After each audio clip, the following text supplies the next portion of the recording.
ka na ikay mawiwili. So mga par, isang magandang balita naman po ang hatid sa ating mga Pinoy boxing fans galing sa isang legit boxing site kung saan mga idol ayon sa report, nagkaroon po mga idol ng injury ang current WBA bantamweight champion si Vargas dahilan para hindi matuloy ang kanyang unang pagdepensa sa kanyang titulo. At alam nyo naman mga idol, ang patakaran ng World Boxing Association o WBA sa mga world champion ito. Sa ganitong kaso mga idol ni Vargas, malaki ang chance sa mga boss na gawin ito na champion and recess. Ayaw kasi ng WBA mga idol na natitenga ang kanilang mga titulo, kaya meron silang tinatawag ng WBA Interim Champion kung saan hawak ito ng ating Filipino Flash Nonito Donaire Jr. Ibig sabihin nito mga idol, magiging full champion na si Donaire at official na nito mabreak mga idol ang kanyang sariling record bilang pinaka-oldest champion sa Bantamweight Division sa edad na 42 anyos. At baka meron magsasabi mga idol na isang ML champion si Donaire. Well, ngayon pala mga idol, sasabihin ko na isang legend na po si Donaire. Wala sa libro nito mga idol na tawagin pa ito na Emil Champion dahil 5-time bantamweight champion na ito mga idol. At sa update naman po sa laban ni Flash, tila lumilinaw na po mga idol na si Seiya Tsutsumi ang makakalaban nito sa kanyang next fight sa Japan.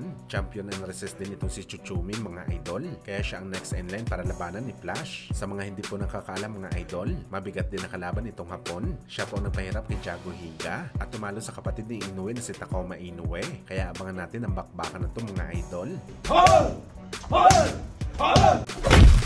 Samantala matapos nga po mga idol, nagbigay ng reaksyon itong si Daiki Kamida na posible daw mga idol matalo ang kanyang pinsan na si Kyonosuke Kamida sa bakbakan nito kontra kay General Casimero sa Sabado. Kung saan mga idol, parang ganito rin ang reaksyon ng kapatid ni Daiki Kamida at dating kampiyon na si Tomoki Kamida sa paparating na bakbakan ni Casimero kay Kyonosuke. Ayon kay Tomoki Kamida mga idol, isang magandang bakbakan daw ang sagupaan ni Casimero at Kamida. Isa daw ito sa pinakadabes panoorin, pero masasabi ni Tomoki na malakas daw si Casimero at hindi daw malabo masaktan ito si Kyonosuke Kamida kapag natamaan siya ng sulid ng Pinoy. Well, ito ang sinasabi natin mga idol na sa bakbakan ng Hapon at Pinoy ay magbabase lamang ito kay Kamida kung sakaling kaya nito dalhin ang lakas ni Alas. Ay malamang mga idol, magiging mahaba ang gabi ng laban na to para kay Casimero. Ito lang naman kasi mga idol ang arsenal nito na pinagmamalaki sa bakbakan. Kung sakaling kaya bitbitin ni Kamida mga idol ang lakas ni Alas, sigurado tayo magagamit talaga ni Casimero ang katawang lupa niya sa bakbakan na to. Pero sakaling makitaan kaagad natin mga idol ng panglalambot si Kamida, kumatamaan siya ni Casimero,